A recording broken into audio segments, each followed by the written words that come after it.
May day off rin ba kami sa barko?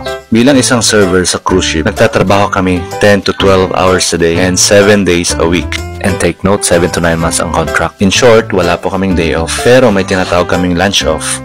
Once a week naman yon. Kung saan bibigyan kami ng 2 hours off at idudugtong doon yung break time namin na usually 4 hours break time. So in total, magkakaroon ka ng 6 hours na pahinga. Disclaimer lang, ito yung sa company namin. Ewan ko lang sa iba. Kaya naman kung mahina ang resistensya mo, magkakasakit ka talaga. Kaya sa tuwing sasampa ako, nagbabaon talaga ako ng 3 box ng vitamins na ito. Immune po nga pala yan. Sodium ascorbate with zinc. Binubus lang naman ito yung immune system ko. Madalas nga nagtatanong yung mga katrabaho ko kung bakit hindi ako nagkakasakit. Yan lang naman sikreto ko. Sodium ascorbate ito kaya hindi maasim sa sikmura. Kaya naman kahit nakakapagod yung trabaho, nakukuha ko pa rin lumabas sa mga port na napupuntahan namin.